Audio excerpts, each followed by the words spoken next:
ব্যর্থতার ছাই থেকে সাফল্যের প্রাসাদ গড়ো।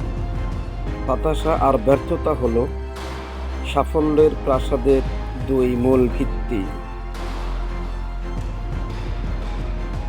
মানুষের জন্ম হয় সফলতার জন্য, ব্যর্থতার জন্য নয়।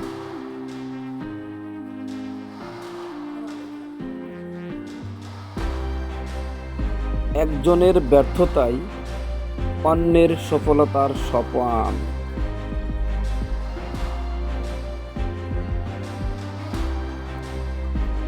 সাফল্য চাইলে সাফল্যকে লক্ষ্য বানিও না। তুমি যা করতে ভালোবাসো সেটাই করতে থাকো, সাফল্য নিজেই ধরা দেবে।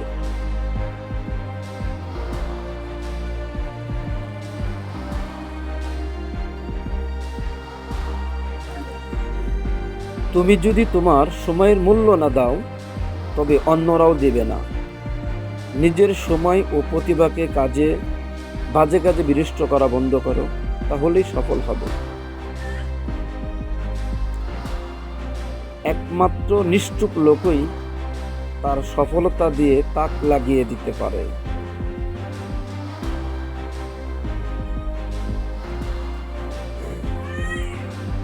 সফল হওয়ার চেষ্টা করার বদলে দক্ষ হওয়ার চেষ্টা করো, সাফল্য এমনিই আসবে।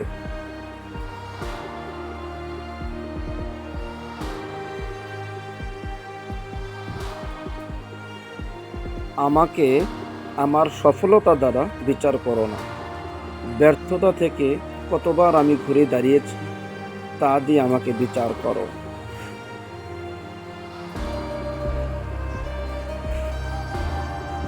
যার মাঝে সীমাহীন উৎসাহ, বুদ্ধি ও একটানা কাজ করার গুণ থাকে, তবে তার সফল হওয়ার সম্ভাবনা সবচেয়ে বেশি। একটি সুন্দর পরিকল্পনা একটি সফলতার জন্য যথেষ্ট।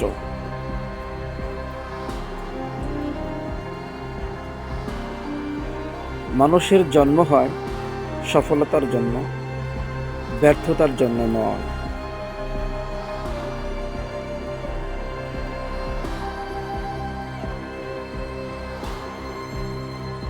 যদি তোমার সমালোচনা করার মতো কেউ না থাকে, তবে তোমার সফল হওয়ার সম্ভাবনা নেই বললেই চলে। সফল হওয়ার উপায় কি জানি না, কিন্তু ব্যর্থ হওয়ার চাবিকাঠি হচ্ছে সবাইকে খুশি করার চেষ্টা করা।